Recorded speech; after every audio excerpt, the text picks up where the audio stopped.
മുഖാമുഖത്തിലേക്ക് സ്വാഗതം. ഈ ആഴ്ചയിൽ മുഖാമുഖത്തിൽ നമ്മളോടൊപ്പം പങ്കെടുക്കുന്നത് ഇലക്ട്രോണിക്സ് രംഗത്ത് പ്രവർത്തിക്കുന്നവരുടെ സംഘടന, അതായത് Kerala state electronics service technicians association, അതിൻ്റെ സംസ്ഥാന പ്രസിഡൻ്റായ ശ്രീ ജേക്കബ് AV ആണ്. നമസ്കാരം. നമസ്കാരം. Kerala state electronics service technicians association, ഈ സംഘടനയുടെ സംസ്ഥാന പ്രസിഡൻ്റാണ് താങ്കൾ. എനിക്ക് തോന്നുന്നു 99 ഈ സംഘടന രൂപം കൊണ്ടത്. ഇത്തരം ഒരു സംഘടനയ്ക്ക് രൂപം കൊടുക്കുമ്പോൾ എന്തൊക്കെയായിരുന്നു ഉദ്ദേശ ലക്ഷ്യങ്ങൾ? 99 ശരിക്കും ഔദ്യോഗികമായിട്ട് രജിസ്റ്റർ ചെയ്ത സംഘടനയുടെ പ്രവർത്തനം ആരംഭിക്കുന്നത്. അതിനു മുമ്പ് തന്നെ ജില്ലകളിൽ പലയിടത്തും സംഘടനകൾ പല രൂപത്തിലുണ്ടായിരുന്നു. അതിനൊരു കോമൺ ബൈലോയുടെ കീഴിൽ രജിസ്റ്റർ ചെയ്ത് സംഘടന ആരംഭിക്കുന്നത് 99. സ്ഥാപിത ലക്ഷ്യങ്ങൾ കുറച്ചൊക്കെ ഇപ്പം നിർവഹിച്ചിട്ടുണ്ട്. അതായത് ഈ രംഗത്ത് പ്രവർത്തിക്കുന്നത് ഒത്തിരി ഡൈവേഴ്സിഫൈഡ് ആയിട്ടുള്ളതാണ്. കാരണം മെഡിക്കൽ എക്യുപ്മെൻറ്റ് രംഗത്തുണ്ട്, കമ്മ്യൂണിക്കേഷൻ രംഗത്തുണ്ട്, ഹോം അപ്ലയൻസ് ചെയ്യുന്നവരുണ്ട്, പിന്നെ കേബിൾ ടിവിയുടെ വർക്ക് ചെയ്യുന്നവർ, അവരൊക്കെ നേരത്തെ കുറേ പേര് ഞങ്ങളുടെ കൂടെ ഉണ്ട്. ഇവർക്ക് എല്ലാവർക്കും പലതരത്തിലുള്ള വർക്കാണ് വരുന്നത്. അതുപോലെ തന്നെ ഈ ഇവരുടെ ചാർജ്, സർവീസ് ചാർജിൻ്റെ നമുക്ക് കൃത്യമായിട്ടൊന്ന് പറയാനുള്ളൊരു അവസരമില്ലായിരുന്നെന്ന്. അതുപോലെ അറിവുകൾ, അന്ന് ഒത്തിരി കാര്യങ്ങൾ റെഫർ ചെയ്യേണ്ടിയിരിക്കുന്നു. ഒത്തിരി പലതരത്തിലുള്ള ഉപകരണങ്ങളാണ് നമ്മളുടെ അടുത്ത് വരുന്നത്. അപ്പോൾ ഇതിനെ സംബന്ധിക്കുന്ന സർവീസുകൾ, സർവീസ് മാനുവൽ, സർവീസ് ടെക്നിക്കുകൾ, ടെക്നോളജി, ഇതെല്ലാം എപ്പോഴും എനിക്കൊരാൾക്ക് മനസ്സിലായെന്ന് വരികയല്ല. ഓരോരുത്തർക്കും വരുന്നത് വ്യത്യസ്തമായിട്ടുള്ള വർക്കായിരിക്കും. അപ്പോൾ എനിക്ക് വരുന്ന ഒരു വർക്ക് പക്ഷേ എനിക്കറിയത്തില്ലായിരിക്കാം, നിങ്ങൾക്കറിയാമായിരിക്കും. അപ്പോൾ അതിന് ആ ടെക്നോളജി ഷെയറിങ്ങിന് വേണ്ടിയിട്ടൊരു വേദി, പരസ്പരം സഹായിക്കുക, അതിലൂടെ നമ്മളുടെ ടെക്നിക്കലായിട്ടുള്ള കഴിവ് മെച്ചപ്പെടുത്തുക, അതൊരു പ്രധാന ലക്ഷ്യമായിരുന്നു അന്നത്തെ. അതുപോലെ തന്നെ സർവീസ് ചാർജ്, പിന്നെ മറ്റെല്ലാ സർവീസ് സംഘടനകൾക്കും ഉള്ളതുപോലെ തന്നെ ഈ മറ്റ് വെൽഫെയർ സ്കീമുകൾ, അതുപോലെ തന്നെ മറ്റ് ക്ഷേമനിധികൾ, മറ്റു കാര്യങ്ങൾ, ഇതെല്ലാമായിരുന്നു ആദ്യം ലക്ഷ്യമിട്ടിരുന്നത്. അതിൽ കുറേയേറെ കാര്യങ്ങൾ സാധിച്ചു. അതുപോലെ തന്നെ ഞങ്ങൾ കമ്പനികളൊക്കെ ആയിട്ട്, അന്നത്തെ മാനുഫാക്ചറേഴ്സുമായിട്ട് നല്ല ബന്ധങ്ങളുണ്ടായിരുന്നു. അന്നത്തെ രീതികൾ പൊതുവായിട്ടുള്ള ഒരു മാറ്റമാണത്, ആഗോളമായിട്ട് വരുന്നൊരു മാറ്റം, അതിൻ്റെ ഒരു ചെറിയ പ്രതിഫലനം കേരളത്തിൽ. അന്ന് നല്ല ബന്ധങ്ങളായിരുന്നു. അപ്പം നമുക്ക് എന്തെങ്കിലും കാര്യങ്ങൾ അവരുടെ അഡ്വൈസ് അല്ലെങ്കിൽ ടെക്നിക്കൽ നോഹോ ചോദിച്ചു കഴിഞ്ഞാൽ അവർ തരാൻ തയ്യാറായിരുന്നു. അത് നമ്മൾ ഷെയർ ചെയ്യുമായിരുന്നു. അവരൊന്ന് ക്ലാസ് എടുത്ത് തരുമായിരുന്നു. അങ്ങനെയുള്ള കാര്യങ്ങളെല്ലാം ചെയ്തു പോയിരുന്നു. അതായിരുന്നു ദേശലക്ഷ്യങ്ങൾ. അപ്പം അത് ഏറെക്കുറെ എല്ലാം ഭംഗിയായിട്ട് പോകുന്നു. ഏതൊരു തൊഴിൽ മേഖലയിലായാലും ഒരു സംഘടന രൂപം കൊള്ളുക എന്ന് വെച്ച് കഴിഞ്ഞാൽ മേഖലയിലെ പ്രശ്നങ്ങൾ, അതിനൊരു പരിഹാരം കാണുക എന്നൊരു ലക്ഷ്യവും ഒരു സംഘടനയ്ക്ക് രൂപം കൊടുക്കുമ്പോഴുണ്ടാവും. തീർച്ചയായും ഇത്തരത്തിലൊരു സംഘടന നിങ്ങൾ രൂപം കൊടുക്കുമ്പോൾ, അതായത് 99 മുൻപ് ഈ മേഖല നേരിട്ടിട്ടുള്ള പ്രധാന പ്രശ്നങ്ങൾ എന്തൊക്കെയായിരുന്നു? സംഘടന വന്നതിന് ശേഷം ഈ പ്രശ്നങ്ങൾക്കൊക്കെ എത്രത്തോളം പരിഹാരം കാണാൻ കഴിഞ്ഞിട്ടുണ്ട്? സംഘടന വരുന്നതിന് മുമ്പുണ്ടായിരുന്ന പ്രശ്നങ്ങൾ, ഏറ്റവും വലിയ പ്രശ്നങ്ങൾ പരസ്പരം ഒരു ഈഗോ പ്രശ്നമോ എന്തുകൊണ്ടോ അധികം പേര് കമ്മ്യൂണിക്കേറ്റ് ചെയ്യലായിരുന്നു. ഒരു ടൗണിൽ തന്നെ വർക്ക് ചെയ്യുന്ന മെമ്പേഴ്സാണെങ്കിലും അവർക്ക് ഒരു സ്പെയർ പാർട്സ് കടയിൽ വെച്ച് കണ്ടാൽ പോലും പരസ്പരം മിണ്ടാൻ്റെ വിഷമമുണ്ടായിരുന്നു. ഒരുപക്ഷെ മറ്റേ പല കോംപ്ലക്സ് ആയിരിക്കും. കാരണം അത് മാറിക്കിട്ടിയെന്നുള്ളതാണ് ഏറ്റവും വലിയ കാര്യം. ഇപ്പോൾ ഞങ്ങളെല്ലാവരും വളരെ എക്സ്പെർട്ടൈസുള്ള പണിക്കാരുണ്ട്, അതേസമയത്ത് തുടക്കക്കാരുണ്ട്, അല്ലെങ്കിൽ വളരെ സിമ്പിളായിട്ടുള്ള കാര്യങ്ങൾ ചെയ്തു പോകുന്ന, അതിന് മാത്രം സ്പെഷ്യലൈസേഷനുള്ള, വളരെ സോഫിസ്റ്റിക്കേറ്റഡ് ആയിട്ടുള്ളത്, ഇത് ചെയ്യുന്ന എല്ലാത്തരം പണിക്കാരും ഉണ്ട് ഞങ്ങളുടെ കൂടെ.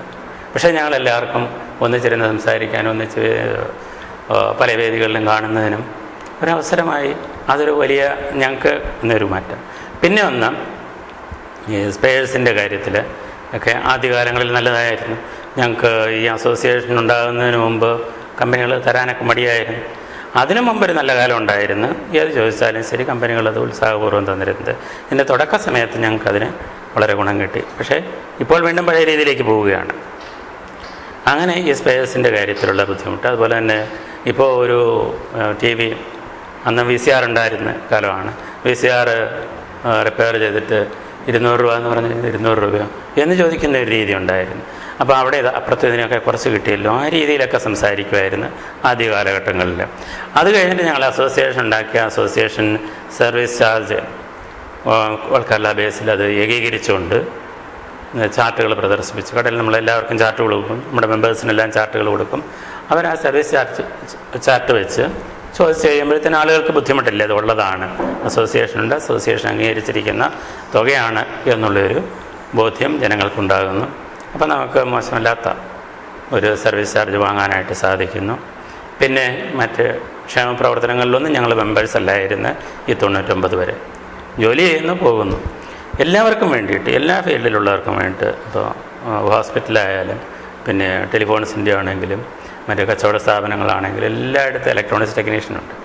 പക്ഷേ ഞങ്ങൾ ആരും അറിയപ്പെടാത്ത ഒരു മേഖലയായിട്ട് കിടക്കായിരുന്നു. ഞങ്ങൾക്കും ഞങ്ങളെക്കുറിച്ചുള്ള ബോധ്യമില്ലായിരുന്നു. അപ്പോൾ ഞങ്ങൾക്ക് ഞങ്ങളെക്കുറിച്ച് നല്ല ബോധ്യമുണ്ട്. ഞങ്ങൾ ആവശ്യമാണ്, സമൂഹത്തിൽ ആവശ്യമാണ്, സമൂഹത്തിൽ വ്യക്തമായ അല്ലെങ്കിൽ സമൂഹത്തിന് ഗുണകരമായ ജോലി ചെയ്യുന്നവരാണെന്നുള്ള ബോധ്യം ഞങ്ങൾക്കുണ്ട്. ഒരു പരിധി വരെ ജനങ്ങൾക്കും അതുണ്ടാക്കാൻ സാധിച്ചിട്ടുണ്ട് ഇപ്പോൾ അസോസിയേഷൻ ഉണ്ടായതിൽ. പിന്നെ സ്വാഭാവികമായിട്ടും പൊതുജനങ്ങൾക്കുണ്ടാകുന്ന ഒരു സംശയമാണ്, ഒരു ഇലക്ട്രോണിക്സ് ഒരു ഉപകരണം റിപ്പയർ ചെയ്യാൻ കൊടുത്തു കഴിഞ്ഞാൽ ഒരു സാധനം മാറി എന്ന് റിപ്പയർ ചെയ്യുന്ന ആൾ പറഞ്ഞ് ഒരു ചാർജ് ഈടാക്കുന്നു. എന്നാൽ യഥാർത്ഥത്തിൽ ഈ സാധനം മാറിയിട്ടുണ്ടോ, അത് കേടുപറ്റിയിട്ടുണ്ടോ എന്ന് ഉപഭോക്താവിന് മിക്കവാറും സംശയം ഉണ്ടാകുന്നുണ്ട്. ചിലയിടത്തൊക്കെ പ്രശ്നങ്ങൾ ഉണ്ടാവുന്നുമുണ്ട്.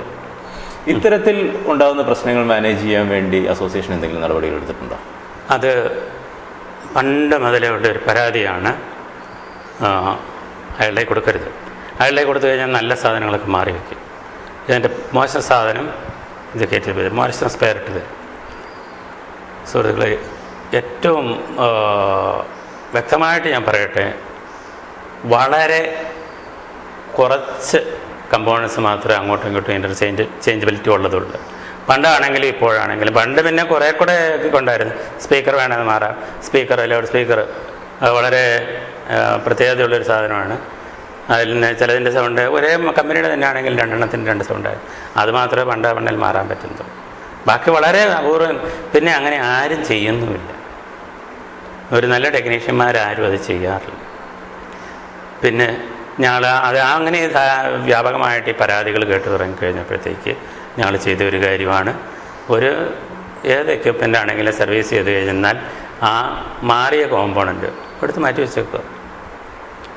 ഇതാണ് മാറിയത്, ചോദിച്ചു കഴിഞ്ഞാൽ കൊടുത്തു വിട്ടേക്കുക. അങ്ങേർക്ക് വേണേൽ പോയി പുറത്ത് വില അന്വേഷിച്ചോട്ടെ. ഉടമസ്ഥന്, ഉപഭോക്താവിന് വേണമെങ്കിൽ പോയി പുറത്ത് വില അന്വേഷിക്കത്തക്ക രീതിയിൽ ഞങ്ങളെ കൊടുത്തു വിടും ചോദിച്ചു കഴിഞ്ഞാൽ. പിന്നെ ചിലരങ്ങനെ പറയുന്നുള്ളൂ. വളരെ കൂടുതൽ ഞങ്ങളുടെ കസ്റ്റമേഴ്സിന് ഞങ്ങളോട് നല്ല ബന്ധങ്ങളാണുള്ളത്. പരാതികൾ പറയാറില്ല. ഞങ്ങൾ അവരോട് അങ്ങനെയൊന്നും ചെയ്യാറില്ല. റിപ്പയറിങ്ങിന് വരുന്ന ഒരു ഉപകരണത്തിൻ്റെ സ്പെയർസ് മാറി നൽകുന്ന സ്പെയർസിൻ്റെ ക്വാളിറ്റി അഷ്വർ ചെയ്യാൻ വേണ്ടി അസോസിയേഷൻ മേഖലയിൽ എന്തെങ്കിലും നടപടി എടുക്കുന്നുണ്ടോ? റിപ്പയർ ചെയ്യാൻ വരുന്ന ഉപകരണങ്ങൾക്ക് അത് പറഞ്ഞു കഴിഞ്ഞാൽ ഒരു അല്പം പിന്നിലേക്കുള്ള ചരിത്രം പറയേണ്ടി. നമ്മളുടെ ആദ്യകാലത്തുണ്ടാകുന്നത് ടി വിയുടെ ആദ്യം കണ്ടുപിടിക്കുന്നത് ബ്ലാക്ക് ആൻഡ് വൈറ്റ് ടി വിയാണ്. Black and white T V കണ്ടുപിടിച്ച് വർഷങ്ങൾക്ക് ശേഷമാണ് കളർ ടി വി കണ്ടുപിടിക്കുന്നത്. അപ്പോൾ ആ കളർ ടി വി കണ്ടുപിടിച്ച് കഴിഞ്ഞപ്പോഴത്തേക്ക് അതിൻ്റെ പ്രക്ഷേപണം ആരംഭിക്കുന്നതിന് മുമ്പായിട്ട് തന്നെ ആദ്യം ചിന്തിച്ചത് കോമ്പാറ്റിബിലിറ്റിയെക്കുറിച്ചാണ്. അതായത് നിലവിൽ black and white T V ഉപയോഗിച്ചുകൊണ്ടിരിക്കുന്ന ആളുകൾക്ക് കളർ ടി വി വന്നു കഴിയുമ്പോഴത്തേക്ക് ആ പ്രോഗ്രാം കളറിൽ കാണാൻ സാധിക്കില്ല, പക്ഷേ ബ്ലാക്ക് ആൻഡ് വൈറ്റ് ആയിട്ടെങ്കിലും അവർക്ക് കിട്ടണം എന്നുള്ളൊരു ചിന്ത അന്നത്തെ ടെക്നോളജി കൈകാര്യം ചെയ്തവർക്കും അന്നത്തെ അധികാരികൾക്ക്, അതായത് ഗവൺമെൻറ്റുകൾക്കും ഉണ്ടായിരുന്നു. ഇൻ്റർനാഷണലായിട്ടത് ആ തീരുമാനമെടുക്കുകയും 3 സിസ്റ്റം ഉണ്ടായിരുന്നെങ്കിൽ തന്നെ, നമ്മുടെ NDSCയും പാലും ഒക്കെ ഉണ്ടായിരുന്നെങ്കിൽ പോലും, സിക്കാമും ഉണ്ടായിരുന്നെങ്കിലും, ഇത് 3ലും ഈ കോമ്പാറ്റിബിലിറ്റി എന്നുള്ള മര്യാദ അവർ പാലിച്ച്. അതുപോലെ തന്നെ മറ്റ് പഴയ കാലങ്ങളിലെല്ലാം ഏത് സ്പെയർ ആണെങ്കിലും, സ്പെയർ പാർട്ട് ആണെങ്കിലും ശരി, നമ്മുടെ ഫിലിപ്സിൻ്റെയൊക്കെ ആയിരുന്നല്ലോ, ഫിലിപ്സ്, ടെലിഫോൺ അങ്ങനെയുള്ള റേഡിയോയും അവരുടെ ടേപ്പ് റെക്കോർഡർ ഉണ്ടായിരിക്കുന്ന കാലത്ത്, പിന്നെ നാഷണലിൻ്റെ വന്നപ്പോഴത്തേക്ക് പാനസോണിക്കിൻ്റെ വന്നപ്പോഴും എല്ലാം ഏത് സ്പെയർ പാർട്ട് നമ്മൾ ആവശ്യപ്പെട്ടാലും ശരി, അത് കമ്പനികൾ അവരുടെ ഔട്ട്ലെറ്റുകളുണ്ടായിരുന്നു. എറണാകുളം റേഡിയോ കമ്പനി, അവിടെയും അതുപോലെ സ്പെയർ പാർട്സ് കടകളെല്ലാം തുടങ്ങിക്കഴിഞ്ഞപ്പോഴത്തേന് ഏത് സ്പെയർ പാർട്ട് വേണമെങ്കിലും കിട്ടുമായിരുന്നു. ഇല്ല എങ്കിൽ നമ്മൾ അതിൻ്റെ നമ്പർ എഴുതി കൊടുത്തിട്ട് പോകുന്ന കഴിഞ്ഞാൽ അവർ 1-2 മാസം കഴിഞ്ഞിട്ടാണെങ്കിലും നമുക്കത് തരുമായിരുന്നു. അന്ന് കമ്പനികളുടെ ഇൻ്റർനാഷണലായിട്ടുള്ളൊരു തീരുമാനമായിരുന്നു സ്പെയർ പാർട്സ് കൊടുത്തിരിക്കണമെന്നുള്ളത്. വർഷങ്ങൾക്ക് ശേഷം 10-20 വർഷമായൊരു ചുരുങ്ങിയ റേഡിയോയുടെ പോലും നമ്മുടെ സ്പെയർ പാർട്സ് എന്ന് ചോദിച്ചിട്ട് കമ്പനിക്ക് എഴുതി കഴിഞ്ഞാൽ പോലും അവരതിന് അതന്നേരം മാനുഫാക്ചർ ചെയ്യുന്നില്ലെങ്കിൽ അതിന് ഈക്വലൻ്റ് ആയിട്ടുള്ളത് അയച്ചു തരുമായിരുന്നു. പക്ഷേ ഈ ലിബറലൈസേഷനോ എന്തെല്ലാം കാരണങ്ങളാൽ സ്പെയർ പാർട്സ് തരാനായിട്ട് ഒരു കമ്പനികൾക്കും ഇപ്പോൾ താല്പര്യമില്ല. സ്പെയർ പാർട്സ് തരാനായിട്ട് താല്പര്യമില്ലാതെ വന്നിരിക്കുന്നത് അതിൻ്റെ മറ്റ് ബുദ്ധിമുട്ടുകൾ ഓർത്തുകൊണ്ടല്ല. സ്പെയർ പാർട്സ് കിട്ടിയില്ലെങ്കിൽ ഒരു ഉപകരണം നന്നാക്കാൻ സാധിക്കുകയില്ല. ഏത് മെഷീനറി ആണെങ്കിലും ശരി സ്പെയർ പാർട്സ് വേണം.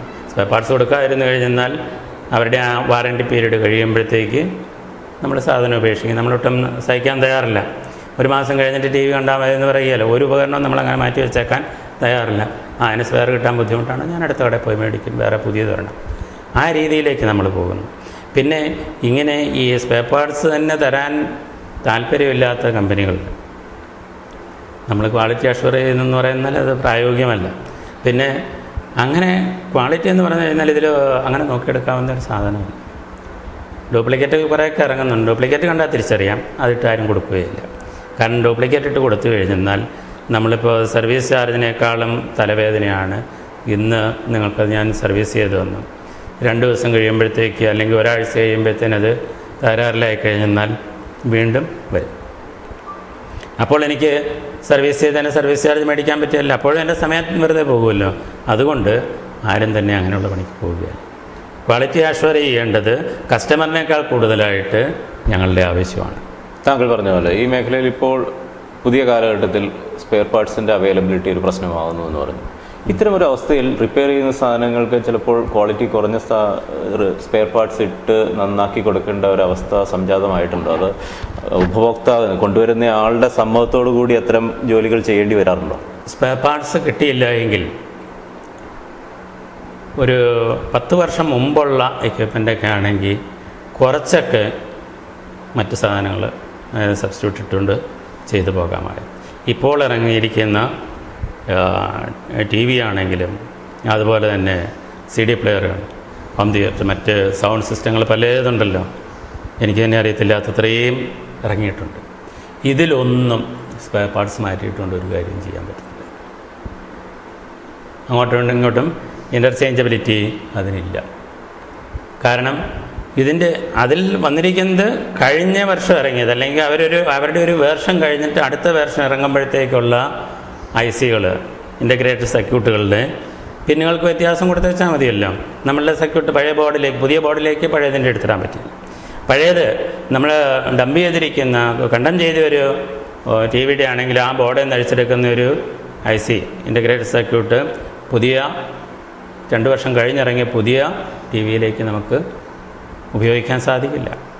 കാരണം അവരതിലെ പിൻ നമ്പർ 1-ന് പകരം പിൻ നമ്പർ 1 ഔട്ട്പുട്ടാണെങ്കിൽ ഇതിൻ്റെ അടുത്തതിൻ്റെ പിൻ നമ്പർ 7 ആയിരിക്കും ചില ഔട്ട്പുട്ടാക്കിയിട്ടിരിക്കുന്നത്. അപ്പം സർക്യൂട്ടിൻ്റെ ബോർഡിൽ മാച്ച് ചെയ്യാല്ല, നമുക്കത് ചെയ്യാനും പറ്റത്തില്ല.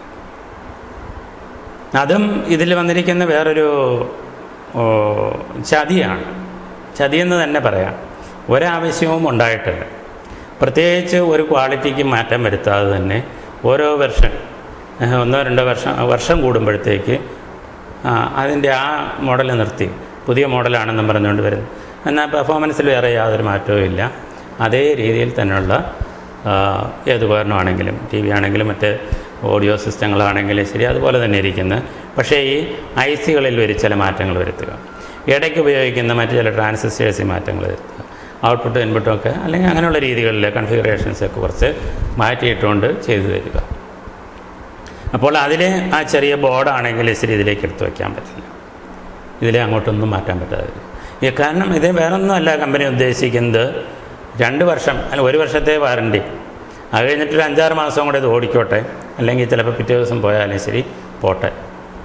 പിന്നെയും അവർ കുറേ കൂടെയൊക്കെ സർവീസ് ചെയ്യുക. അവരുടെ ആൾ വന്നു കഴിഞ്ഞിട്ട് വളരെ കൂടിയ, നമുക്കത് ഞാൻ പ്രൂവ് ചെയ്യാവുന്നതാണ്, വേണമെങ്കിൽ അതിൻ്റെ രേഖകൾ ഹാജരാക്കാവുന്നതാണ്. ഞങ്ങൾ സർവീസ് ചെയ്യുന്നതിനേക്കാൾ വളരെ കൂടിയ തുകയിട്ടുകൊണ്ടാണ് കമ്പനികൾ അവരുടെ വാറണ്ടി പീരീഡ് കഴിഞ്ഞ ഉപകരണങ്ങൾ റിപ്പയർ ചെയ്ത് കൊടുക്കും. 1-2 വർഷത്തേക്ക് കൂടെയൊക്കെ ചിലപ്പം ചെയ്തെന്ന് വരും. പക്ഷേ അത് വളരെയേറെ നഷ്ടമാകും. അപ്പോൾ 5000 രൂപയുടെ എക്യുപ്മെൻറ്റിന് 2000 രൂപ സർവീസ് ചാർജ് എന്ന് പറഞ്ഞാൽ നിങ്ങളത് പിന്നെ മേടിക്കാൻ പോവുകയല്ല, അല്ല അത് സർവീസ് ചെയ്യിക്കാൻ പോകുന്നില്ല, കൊടുത്തിട്ട് അടുത്ത മേടിക്കും. ഇപ്പോൾ താങ്കൾ പറഞ്ഞതുപോലെ സർവീസ് ടെക്നീഷ്യൻസ്, താങ്കൾ ഉൾപ്പെടുന്ന സർവീസ് ടെക്നീഷ്യൻസ് നേരിടുന്ന ഒരു പ്രതിസന്ധിയാണ് താങ്കൾ ഇപ്പോൾ പറഞ്ഞത്, അതായത് സ്പെയർ പാർട്സിൻ്റെ അവൈലബിലിറ്റി. ഒരു കമ്പനി ഒരു പ്രൊഡക്റ്റ് കൊണ്ടുവരുമ്പോൾ മിനിമം ഒരു ഇത്ര നാളത്തേക്കെങ്കിലും അതിൻ്റെ സബ്സ്റ്റിറ്റ്യൂട്ട് സ്പെയർസ് മാർക്കറ്റിൽ അവൈലബിൾ ആയിരിക്കണം എന്നൊന്ന് നിഷ്കർഷിക്കാൻ സംഘടനാ തലത്തിൽ എന്തുകൊണ്ട് സാധിക്കുന്നില്ല? എന്തെങ്കിലും നടപടി അതിൽ സംഘടന എടുക്കുന്നുണ്ടോ? ഏതാണ്ട് 4 വർഷം മുമ്പ് മുതൽ അതിന് വേണ്ടിയിട്ട് പല വേദികളിൽ പല ഗവൺമെൻറ് പല ഏജൻസികളുമായിട്ട് അതിന് വേണ്ടി കുറേയെല്ലാം നമ്മൾ പരിശ്രമം നടത്തിയതാണ്. ഒരു ഉപഭോക്താക്കൾ എന്നുള്ള രീതിയിലും ടെക്നീഷ്യന്മാരെന്നുള്ള രീതിയിലും ഉപഭോക്തൃ കോടതി വഴി ഉപഭോക്തൃ വിജിലൻസ് ഫോറങ്ങൾ വഴി സ്റ്റേറ്റ് ലെവൽ വരെ പോയിട്ടുണ്ട്. നാഷണൽ ഫോറത്തിലേക്ക് കംപ്ലൈൻ്റ് അയച്ചു. അവരെല്ലാം എങ്ങും തൊടാതെ കമ്പനികൾക്ക് ഏറെക്കുറെ അനുകൂലമായിട്ടെന്ന് പറയാൻ ചിന്തിക്കാവുന്ന പോലുള്ള ഒരു മറുപടിയാണ് തരുന്നത്. വാസ്തവത്തിൽ നമുക്ക് അനുകൂലമായിട്ട് ഉപഭോക്താക്കൾക്ക്, ഞങ്ങൾക്ക് മെമ്പേഴ്സിന് മാത്രമല്ല, വർക്കേഴ്സിനല്ല, ടെക്നീഷ്യന്മാർക്ക് മാത്രമല്ല, ഏതൊരു ഉപഭോക്താവിനും അയാൾ വാങ്ങുന്ന ഒരു എക്യുപ്മെൻറ്റ് ആയുസ് തരുന്നവരത്തേക്ക് സ്പെയർ കൊടുക്കാനായിട്ട് കമ്പനികൾക്ക് ബാധ്യത ഉള്ളതാണ് 1929 ഒരു ആക്ട് വെച്ച്. പക്ഷേ അത് നടപ്പാക്കുന്നില്ല. ഇത് ഇവൻ്റലി ഇപ്പോൾ കുറേശ്ശെ നമ്മളുടെ ആ തന്നുകൊണ്ടിരിക്കുന്ന ആ മര്യാദകളെല്ലാം ഇല്ലാതായി പോയിട്ട് ഇപ്പം നേരെ തിരിച്ചായി വന്നിരിക്കുന്നു. ആ രീതിയിൽ നമ്മളുടെ കൺസ്യൂമർ ഫോറത്തിൽ പോയി, കൺസ്യൂമർ കോടതിയിൽ പോയി, അവിടെ നിന്നും നീതി കിട്ടിയിട്ടില്ല എന്ന് പറഞ്ഞു കഴിഞ്ഞാൽ അതിനെല്ലാം ഓരോരോ കെൽട്രോണിനോട് അഭിപ്രായം ചോദിച്ച് കെൽട്രോൺ പറഞ്ഞ് വ്യക്തമായിട്ടൊരു അഭിപ്രായം കൊടുത്തില്ല. ഇതിനെല്ലാം മാസങ്ങളിങ്ങ് പോവുകയാണ്. അതിൻ്റെ എല്ലാ ലെറ്റേഴ്സിൻ്റെ മറുപടികൾ എൻ്റെ കയ്യിലിപ്പോൾ. അത് കഴിഞ്ഞിട്ട് ഇനിയുള്ളൊരു തീരുമാനം, ഇതിനൊരു റിട്ട് ഫയൽ ചെയ്യുക എന്നുള്ളതേ ഉള്ളൂ. അത് സ്റ്റേറ്റ് നിലവിൽ അത് ചെയ്യണമല്ലോ.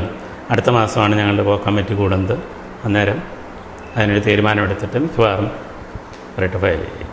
സ്പെയർ തരാനായിട്ട് കമ്പനികൾക്ക് ബാധ്യതയുണ്ട്. സ്പെയർ തന്നാൽ മാത്രം പോരാ, ആ സ്പെയറിൻ്റെ വിലയും ന്യായമായിരിക്കണം. അല്ലാതെ ഒരു സ്പെയറിൻ്റെ വിലയെല്ലാം അവിടെ കൂട്ടുമ്പോഴത്തേക്ക് പുതിയ എക്യുപ്മെൻറ്റിൻ്റെ ഇരട്ടി പോകുന്നതാകരുത്. ഇരട്ടി പൊക്കോട്ടെ, 3 ഇരട്ടി 4 ഇരട്ടി ആകരുത്. അത് നമ്മളുടെ LCD TV ഇറങ്ങി. LCD TV ഇറങ്ങി കഴിഞ്ഞപ്പോഴത്തേക്ക് അതിൻ്റെ ട്യൂബിന് തന്നെ, അല്ലെങ്കിൽ ആ സ്ക്രീനിൻ്റെ വില വന്നിരിക്കുന്നത് 9,000 രൂപ വില. 8,000 രൂപയ്ക്ക് സ്ക്രീൻ മൊത്തം കിട്ടും. നമ്മുടെ കമ്പ്യൂട്ടർ മോണിറ്റർ, LCD മോണിറ്ററിൻ്റെ ആണ്. 8,000 രൂപയ്ക്ക് കിട്ടുന്ന സാധനത്തിൻ്റെ ട്യൂബിന് മാത്രം വില ചോദിച്ചു കഴിഞ്ഞാൽ 9,500 രൂപ. ആ രീതിയിലുള്ള കച്ചവടം പാടില്ല. എക്യുപ്മെൻറ്റിനേക്കാൾ കൂടുതൽ അതിൻ്റെ സ്പെയറിനൊന്നല്ല വേണ്ടത്. ഇതിന് വ്യക്തമായിട്ടൊരു മാർഗ്ഗരേഖ, ഇതെല്ലാം നമ്മളുടെ ഗവൺമെൻറ്റിന് ചെയ്യാവുന്നതാണ്. പക്ഷേ അത് നമ്മൾ റെപ്രസെൻറ്റേഷൻ കൊടുത്തു കഴിഞ്ഞാൽ അതിലേക്കൊന്നും ശ്രദ്ധ വരുന്നില്ല. പിന്നെ ഏറ്റവും ശക്തമായിട്ട് പ്രതികരിക്കേണ്ടത് ഉപഭോക്താക്കളാണ്. അതായത് ഒരു 20-25 വർഷം മുമ്പാണെങ്കിൽ കൃത്യമായിട്ടും ജനങ്ങൾക്കൊരു ബോധ്യം ഉണ്ടായിരുന്ന ഒരു ടെക്നീഷ്യനോട് അയാൾക്കറിയാം, അയാളോട് പോയി ചോദിച്ച് അഭിപ്രായങ്ങൾ അറിഞ്ഞതിന് ശേഷമായിരുന്നു മേടിക്കുന്നത്. അല്ലെങ്കിൽ ചിലപ്പം വലിയ എക്യുപ്മെൻ്റൊക്കെ ആണെങ്കിൽ മേടിക്കാൻ വരാമെന്ന് ചോദിച്ചുകൊണ്ട് വിളിച്ചുകൊണ്ട് പോകും, നമ്മളെ കൊണ്ട് സെലക്ട് ചെയ്യിക്കും. നമ്മളെ കൊണ്ട് സെലക്ട് ചെയ്യിക്കേണ്ട, ഇപ്പോൾ പോരാനും സമയമില്ല, അതൊക്കെ ശരി.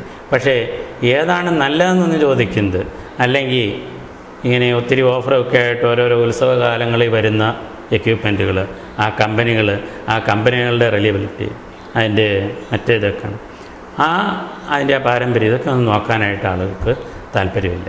പിന്നെ ഏത് സാധനം വാങ്ങുമ്പോഴും നമ്മൾ ചിന്തിക്കേണ്ട ഒരു കാര്യമാണ്, അല്ലെങ്കിൽ നമുക്ക് തരുന്ന ഡീലറോട് നമുക്കൊരു ഉറപ്പ് മേടിക്കേണ്ടതാണ്. കഴിയുമെങ്കിൽ എഴുതി തന്നെ 5 വർഷത്തേക്ക് ഇതിൻ്റെ സർവീസിങ്ങിന് വേണ്ട സ്പെയർ തന്നോളാം, അത് തരേണ്ടതാണ്.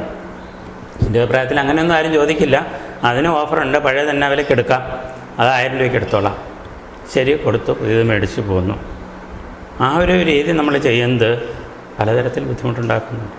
ഇത്തരത്തിൽ ഇപ്പോഴത്തെ ഒരു അവസ്ഥ വെച്ച് നോക്കുകയാണെങ്കിൽ ഉപഭോക്താവ് ഒരു സാധനം കേടുവന്നാൽ സ്പെയർസ് കിട്ടാനില്ലാത്തത് മൂലം തന്നെ വീണ്ടും പുതിയ സാധനം വാങ്ങാൻ നിർബന്ധിതനാവുകയാണ്. ഇത് താങ്കൾ ഉൾപ്പെടുന്ന തൊഴിൽ മേഖലയിൽ എത്രത്തോളം പ്രതിസന്ധി സൃഷ്ടിച്ചിട്ടുണ്ട്? ഇപ്പോൾ സ്പെയർ തരുന്നില്ല, അതുപോലെ തന്നെ ടെക്നോളജി ഇപ്പോൾ പുതിയതിനൊക്കെ ആകുമ്പോഴത്തേനും കുറച്ച് പ്രോഗ്രാമിങ് കാര്യങ്ങളുണ്ട്. ഇതൊന്നും കമ്പനികൾക്ക് അവരതെല്ലാം ഹൈഡ് ചെയ്ത് വെച്ചിരിക്കുകയാണ്. അവരുടെ കുറേ ടെക്നീഷ്യന്മാർക്ക് മാത്രം കൊടുക്കും. എന്നാലും ശരി 5-6 മാസം ആകുമ്പോഴത്തേനും ഇത് അവിടെ ഇവിടെയൊക്കെ കുറേയൊക്കെ ലീക്ക് ഔട്ട് ചെയ്ത് വരും. ടെക്നീഷ്യന്മാരുടെ കമ്പനിയുടെ ടെക്നീഷ്യൻ എന്ന് പറഞ്ഞാൽ ശരി, അവരും മനുഷ്യരാണ്. ഒരുപക്ഷെ നമ്മളുടെ തന്നെ ആളുകളായിരിക്കാം, നമ്മളുടെ ബന്ധുക്കളായിരിക്കാം, അങ്ങനെ അഭ്യുദയകാംക്ഷികളായിരിക്കാം, അല്ലെങ്കിൽ വില കൊടുത്താണെങ്കിലും ശരി, ഏതെങ്കിലും തരത്തിലുള്ള വില കൊടുത്തുകൊണ്ട് അയാളുടെ ചോർത്തേക്ക് എടുത്തുകൊണ്ട് നമ്മളത് കൊണ്ടുപോകുന്നു. പക്ഷേ അങ്ങനെ പോകുമ്പോഴും സ്പെയർ കിട്ടാനില്ലാത്ത വളരെ വലിയൊരു പ്രതിസന്ധിയാണ്. ഒന്നാമതായിട്ട് നമുക്ക് ഒരു വർക്ക് ഏറ്റെടുത്തിട്ട് അത് ചെയ്തു കൊടുക്കാൻ പറ്റില്ല എന്നുള്ളൊരു ബുദ്ധിമുട്ട് നമുക്ക്. അതിന് വേണ്ടിയിട്ട് എൻ്റെ സമയം പോയത് 1 മണിക്കൂർ. നിങ്ങൾ മനസ്സിലാക്കേണ്ടത്, ഒരു ഇലക്ട്രോണിക് സർക്യൂട്ടിൽ അല്ലെങ്കിൽ ഒരു ഇലക്ട്രോണിക് എക്യുപ്മെൻറ്റിൻ്റെ റിപ്പയറിങ്ങിനെ സംബന്ധിച്ച് ഏറ്റവും വലിയ പ്രശ്നം അതിൻ്റെ ഫോൾട്ട് എവിടെയെന്ന് ഐഡൻറ്റിഫൈ ചെയ്യുന്നതാണ്. അതിനെ ലൊക്കേറ്റ് ചെയ്യുന്നതാണ് ഏറ്റവും വലിയ ജോലി. അത് കഴിഞ്ഞിട്ട് അതിനെ റീപ്ലേസ്മെൻറ്റ് വളരെ എളുപ്പമാണ്. സോൾഡറിംഗ് ഐയൺ എടുത്തു, അല്ലെങ്കിൽ മറ്റേ ബ്ലോവർ കൊണ്ട് എടുത്തു മാറ്റി ശരിയായി. പക്ഷേ ഇതെവിടെയാണ് ഇത്രയും 600 10,000 കമ്പോണൻസ് ഉള്ള ഈ എക്യുപ്മെൻറ്റിൽ ഏത് കമ്പോണൻ്റാണ്? ഒരു ചെറിയ കമ്പോണൻ്റ് ആയിരിക്കും ചിലപ്പോൾ ഫെയിലിയർ ആയിരിക്കുന്നത്. ആ ഫോൾട്ട് എവിടെയെന്ന് ലൊക്കേറ്റ് ചെയ്യുന്നതാണ് ഏറ്റവും വലിയ ജോലി. ഫോൾട്ട് ലൊക്കേറ്റ് ചെയ്തു, സ്പെയറിനെ എടുത്തു, ഡിസോൾഡർ ചെയ്തെടുത്തു. പക്ഷേ ഇത് വാങ്ങാനായിട്ട് നമ്മൾ സ്പെയർ പാർട്സ് കടയിൽ ചെല്ലുമ്പോഴത്തേക്കും കിട്ടുന്നില്ല. എൻ്റെ ജോലിയുടെ 75% തീർന്നു. പക്ഷേ എനിക്കതിനൊന്നും ക്ലെയിം ചെയ്യാൻ പറ്റില്ല, ഉപഭോക്താവിനോടൊന്നും മേടിക്കാൻ പറ്റില്ല. കിട്ടിയില്ല. അപ്പോൾ ഒരാഴ്ച ഇരുന്നല്ലോ, ഒരാഴ്ചയും കൂടെ നോക്കുക എന്ന് പറഞ്ഞുകൊണ്ട് ഇന്ന് നമുക്ക് തൊഴിൽ ടൗണിലാണെങ്കിലും വേറെ ഏത് ടൗണിലാണെങ്കിലും അറിയാവുന്ന കാര്യമാണ് നമ്മളുടെ റെൻറ്റ്. എൻ്റെ കടയുടെ ഒരു TV വെച്ച് കഴിയുമ്പോഴത്തേക്ക് 4 സ്ക്വയർ ഫീറ്റ് അല്ലെങ്കിൽ 6 സ്ക്വയർ ഫീറ്റ് സ്ഥലം അതിന് വേണ്ടിയിട്ട് മാറി. റാക്കലാണെങ്കിലും ശരി, അത്രയും സ്ഥലം അവിടെ നിന്ന് പോയി. അത് 2 ആഴ്ചയോ 3 ആഴ്ചയോ ഇരുന്നിട്ട് പിന്നെ ഈ 3 ആഴ്ച TV കാണാൻ പറ്റാത്തതുകൊണ്ട് ചിലപ്പോൾ ചേട്ടൻ പോയി വേറെ മേടിച്ചിട്ടുണ്ടാകും. അപ്പോൾ നമ്മൾ സ്ഥിരം അവിടെ ഇരിക്കും. പിന്നെ നമുക്ക് ഏതെങ്കിലും കാലത്ത് സ്പെയർ കിട്ടിയത് നന്നാക്കി വെച്ചാലും ശരി, അദ്ദേഹത്തെ കോൺടാക്ട് ചെയ്ത് കഴിയുമ്പോഴത്തേന് അങ്ങേര് 1 കൊല്ലം കഴിഞ്ഞിട്ടോ 6 മാസം കഴിഞ്ഞിട്ടോ ആയിരിക്കും ഇതിനെ എടുത്തുകൊണ്ട് പോകുന്നത്. അത്രയും സമയത്തേക്ക് നമ്മളിതിനെ സൂക്ഷിക്കണം.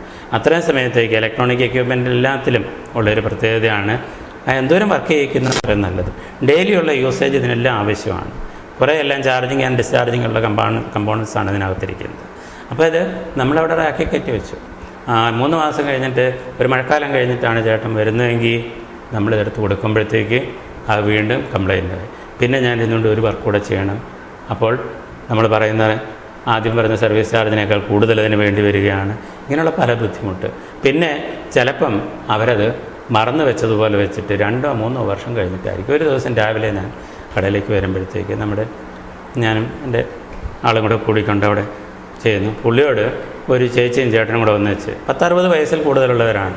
ആ ചേട്ടൻ വളരെ കൂടുതലായിട്ട് പറഞ്ഞിട്ട് സഭ്യമല്ലാത്ത ഭാഷയും പറഞ്ഞുകൊണ്ട് പോയി. നിന്നോട് ഞാനിത് മേടിച്ചോളാം, എന്നെ കൊണ്ടിരിക്കേണ്ടടുത്ത് കൊണ്ടിരിച്ചോളാം എന്ന് പറഞ്ഞുകൊണ്ട് പോകും.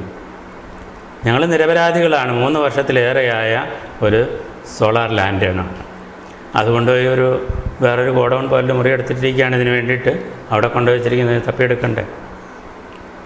അതാണ് പ്രശ്നം.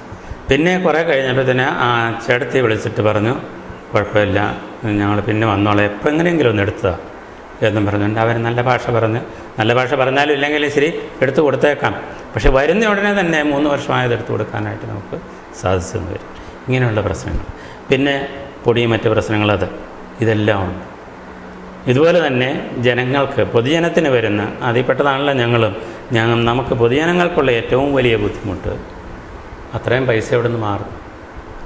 ഒരു 10-100 അല്ലെങ്കിൽ 10-200 അല്ലെങ്കിൽ 1000 രൂപയായിട്ട് സ്പെയറിന് അതിൻ്റെ സർവീസ് ചാർജും കൂടെ കൂടി 1500 വന്നാൽ പോലും അതുകൊണ്ട് മുന്നോട്ട് കൊണ്ടുപോകാവുന്ന, വർഷങ്ങൾ പിന്നെയും വർക്ക് ചെയ്യിക്കാവുന്ന ഒരു ഉപകരണം ഉപേക്ഷിക്കേണ്ടി വരും. ഏതാണെങ്കിലും ശരി, അതിനിപ്പോൾ കോംപ്ലയൻസ് വാഷിംഗ് മെഷീനോ അല്ലെങ്കിൽ അങ്ങനെയുള്ളതാണെങ്കിലും ഈ വിഷ്വൽ എക്യുപ്മെൻ്റ് ആണെങ്കിലും ശരി, അത് ഉപേക്ഷിക്കേണ്ടി വരും.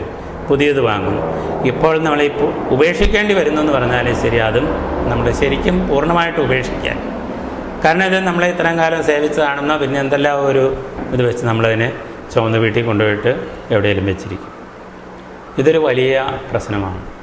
അത് വീട്ടിൽ വെച്ചിരിക്കുന്നത് വലിയ പ്രശ്നത്തേക്കാൾ കൂടുതലായിട്ട് ഇതിനെടുത്ത് പുറത്തിടരുത്. മഴ നനയാനായിട്ട് അതിനെ വിട്ടുകൊടുക്കരുത്. ഏതെങ്കിലും ആക്രിക്കാരൻ വരുമ്പോഴത്തേനും അവർക്കത് കൊടുക്കരുത്. അത് ഇലക്ട്രോണിക് വേസ്റ്റ് നമ്മൾ പറഞ്ഞുകൊണ്ടിരിക്കുന്ന ഒരു സമൂഹത്തിൽ അല്ലെങ്കിൽ നാട്ടിലെല്ലായിടത്തും വന്നിരിക്കുന്നൊരു പ്രശ്നമാണ്. അതിലേക്കാണ് പിന്നെ ഇത് മാറുന്നത്. കടയിലിരിക്കുമ്പോഴത്തേക്കും അങ്ങനെ തന്നെ. കടയിൽ ഞങ്ങൾ റിപ്പയർ ചെയ്യുന്നതാണെങ്കിൽ ശരി കുറേ ബോർഡുകളൊക്കെ പുതുതായിട്ട് മാറേണ്ടി വരും. അതും ഇങ്ങനെ കുന്നുകൂടിക്കൊണ്ടിരിക്കുക. താങ്കൾ പറഞ്ഞ പോലെ തന്നെ ഇലക്ട്രോണിക്സ് മേഖല മാത്രമല്ല, ലോകം തന്നെ നേരിടുന്ന ഒരു വലിയ പ്രശ്നമാണ് ഈ വേസ്റ്റ്, ഇലക്ട്രോണിക് വേസ്റ്റ് എന്ന് പറയുന്നത്. ഇത് സൃഷ്ടിക്കുന്ന പ്രതിസന്ധി എത്രത്തോളം ഭയാനകമാണ്? ഞാൻ ആദ്യം പറഞ്ഞതുപോലെ തന്നെ ഇലക്ട്രോണിക് വേസ്റ്റ് പ്രധാനമായിട്ടും ഉണ്ടാക്കുന്നത് കമ്പനികളുടെ നയങ്ങളാണ്. കോമ്പാറ്റിബിലിറ്റി, അതുപോലെ തന്നെ കമ്പ്യൂട്ടർ മേഖലയിൽ ഒരു പ്രശ്നമുള്ളത് ഒത്തിരിയേറെ അപ്ഗ്രേഡേഷൻ വന്നുകൊണ്ടിരിക്കുന്നൊരു മേഖലയാണ്. ജോലി അതിനെക്കൊണ്ട് ചെയ്യിക്കാവുന്ന ജോലികളുടെ രീതികൾ മാറുന്നതനുസരിച്ച് അതിന് വ്യത്യാസം വരുത്തണം. പക്ഷേ എനിക്ക് ആ പഴയ ജോലി മതി, ഇപ്പോൾ ക്ലറിക്കൽ ജോബ് മാത്രം ചെയ്യാനുള്ള അങ്ങനെയുള്ള ഓഫീസുകളിലേക്ക് വേണ്ടി വരുന്ന കമ്പ്യൂട്ടർ പഴയത് തന്നെ മതി. അവിടേക്ക് വേണ്ടതിന് സ്പെയർ കൊടുക്കണ്ടേ? അത് കൊടുക്കുന്നുണ്ട്. അവിടെ ചെന്നിരിക്കുന്നൊരു പ്രശ്നമാണ്. അത് പുതിയത് നമ്മുടെ ഗ്രാഫിക്സ് അങ്ങനെയുള്ള കാര്യങ്ങൾ ചെയ്യാനായിട്ട് വലിയ റാം കപ്പാസിറ്റി ഉള്ള കമ്പ്യൂട്ടറുകൾ വേണം. അതുപോലെ മറ്റേ അതിൻ്റെ അനുബന്ധ ഘടകങ്ങളും എല്ലാം വലുത് വേണം. അതെല്ലാം ചെയ്തു കൊടുക്കട്ടെ. ആ സമയത്ത് തന്നെ പഴയതിനെ നിലനിർത്താൻ വേണ്ടിയിട്ടുള്ള ഒരു മാർഗവും കമ്പനികൾ ചെയ്തു തരികയാണ്. പഴയതിനെ ഉപേക്ഷിക്കുക, പുതിയത് മേടിച്ചോളൂ. താങ്കളുടെ ജോലി ചെറുതായിക്കോട്ടെ, പഴയത് വെറുതെ ഒരു കടയിലെ ഒരു ബില്ലടിക്കാനുള്ള കമ്പ്യൂട്ടർ ആണെങ്കിൽ പോലും അതിനും ഏറ്റവും മോഡേൺ വലിയ റാം കപ്പാസിറ്റി ഉള്ളതും ബാക്കിയുള്ളതെല്ലാം വേണമെന്നുള്ള രീതിയിലേക്ക് നമ്മൾ പോകാൻ നിർബന്ധിതനാകുന്നു. ആ രീതി, പഴയത് നിലനിർത്താനുള്ള ഒരു രീതി ഏത് എക്യുപ്മെൻറ്റിലാണെങ്കിലും ഏത് കമ്പനികളാണെങ്കിലും അതിനുള്ളൊരു സപ്പോർട്ടിങ് ഉണ്ടെങ്കിൽ തീർച്ചയായിട്ടും ഈ വേസ്റ്റിൻ്റെ ക്വാണ്ടിറ്റി കുറഞ്ഞിരിക്കും. ഉണ്ടാകിയല്ല എന്നല്ല, ക്വാണ്ടിറ്റി കുറഞ്ഞിരിക്കും. അത് നമ്മൾ അത്തരത്തിൽ നേരിടേണ്ട ഒരു പ്രശ്നം. ഉണ്ടായിക്കൊണ്ടിരിക്കുന്നതിന് എന്ത് ചെയ്യും? എല്ലാ നാടുകളിലും എല്ലാ രാജ്യങ്ങളിലും പരിഷ്കാരം അല്ലെങ്കിൽ എന്താണ് വികസനം വരുന്നതെന്ന്, വികസനമാണല്ലോ ഏറ്റവും നല്ല വാക്ക്. വികസനം വരുന്നതനുസരിച്ച് ഈ വേസ്റ്റ് കൂടിക്കൊണ്ടിരിക്കും. ഭയാനകമായിട്ടുള്ള രീതിയിലാണ് വരുന്നത്.